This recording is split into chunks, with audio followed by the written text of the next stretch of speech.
السلام عليكم ورحمة الله، مرحبا. وعدتكم باش نعملوا حاجة بالديشي متاع الزقوقو اللي قعد لنا. هذه هي الحاجة، فما برشا حاجات اخرين ان شاء الله نعملوهم ان فيغ اي نجور. اليوم باش نعملوا كيك بالديشي متاع زقوقو. لهذا نستحقوا سواء 4 كعبات عظم كانهم صغار، والا 3 كعبات عظم كانهم الكعبة كبيرة. باش ناخذوا شويه، انا حبيت نعمل معاها شويه كاكاو، تنجموا تعملوا معاها شويه لوز، قرصه ملح صغيره. وباش ناخذوا الخميره متاع الجاتو، سكر بالطبيعه فاني. باش ناخذوا 125 غرام سكر، اللي يحب اكثر ينجم يزيد واللي يحب اقل كيف كيف ينجم ينقص. الديشي متاع زقوقو متاعنا اللي قاعد لنا، و200 غرام فرينه عكايلتهم في زوز كيسين. باش نبداو توا ان شاء الله نحضروا الوصفه متاعنا. سهله ماهله، تجي بنينه بنينه بنينه. القهوه صباح والا كيستي العشيه ولا قهوه العشيه، حاجه بنينه برشا.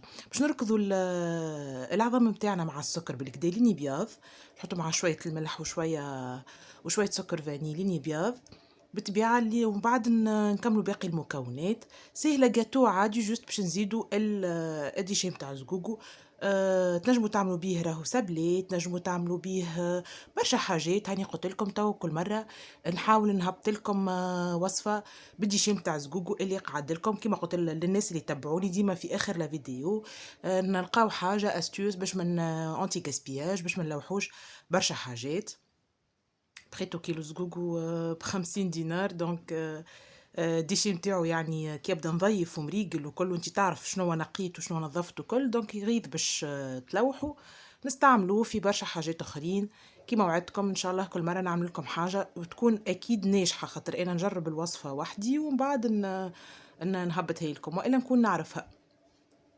به حطينا قلنا دونك العظم والسكر، ركضناه مع سكر فاني وقرصة الملح متاعنا. توا باش نحطوا الياغورتا. اللي ما عندوش ياغورت ينجم يحط حليب دافي بالطبيعة، درجة حرارة الغرفة، وإلا كان تحبوا سخنوه شوية وخليوه يرتاح، مش وهو يغلي تصبوه على العظم يطيب لكم هكاك على العظم، وتجي الخبزة ملكزة من داخل، ملفطة يعني، ما تجيش هكا فلافي والكل. ان نركضوا بالطبيعة نكملوا عملية الركضين متاعنا. منين الخليط متاعنا يطلع اكثر فاكثر ويزيد بياض، نحطوا توا شويه الكاكاو. تنجموا كيما قلنا تحطوا شويه لوز، تنجموا تحطوا شويه بفريوه. نتصور بعد المولد يقعدوا هكا شويه كالبقايا متاع شويه لوز مرحي، شويه بفريوه مرحيه، شويه بيستاش مرحي. ما تخليوهمش للي ينجيوا ويفسدوا ولا حاجه، نعملوا بهم حاجه. هذيا الزقوق متاعنا، خذينا كاس من الزقوق اللي حضرته معاكم سابقا. نركضوهم بالكدا بالفوي شويه لين يدخل، ومن بعد زيدوا نركضوهم بالركاضه باش يزيد يدخل الخليط بالكدا في بعضه.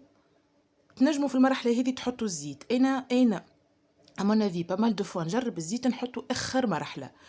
كي نحطوا اخر مرحله جينيرالمون ما نستحقش باش ندهن البلاتو متاعي لا بالزيت لا بالزبده لا بنحط له بابي كويسون.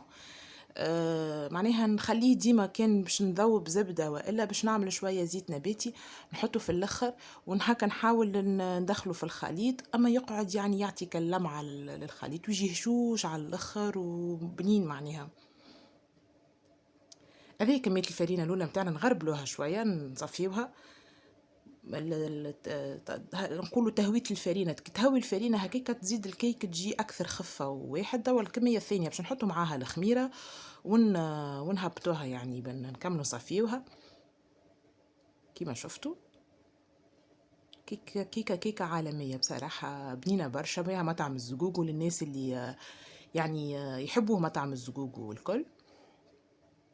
يقعدوا كالبقايا متاع الواحد متاع الخميرة، خاطر هي لوفير شيميك، دونك تعمل كي الكعابر صغار نورمال نحلوهم فما حتى مشكلة. نكملوا ندخلوا الفرينة، معناتها ندخلوها بحاولوا بأقل هواء، ما نستعملوش الفواي في المرحلة هذه. ندخلوا الفرينة بالكدا في الخليط متاعنا ونكملوا الباقي. توا باش نحط انا شوية زيت، مش برشا، شوية. تحب نجمو تعملوا شوية زبدة، كيما تنجموا ما تعملوش نتوما احرار. كان حطيتوا الحليب وحسيتوا الخليط متاعكم جاي جاري شويه، ما سي با لا بين باش تزيدوا الواحد. هذايا المول متاعي كيما قلت لكم، انا ندهن بالزبده، نحط بابي كويسون. بطبيعتهم المول متاعي ما يشدوش معناها، الحق كاليتيت باهية وكمل معناتها أنا ما حتى زيت من الآخر دونك ما الطيب نخليها تبرد نهبطها تهبط كيف ما هي يعني ما هي الكيكة متاعنا. إن شاء الله تكون الوصفة عجبتكم. إن شاء الله مازلنا باش نعملوا وصفات أخرين بالبقايا متاع الزقوق، تنجموا راهو تقسموا لا كونتيتي كانها كبيرة معناها متاع رطل ولا حاجة راهي تعمل لكم حاجتين ولا 3.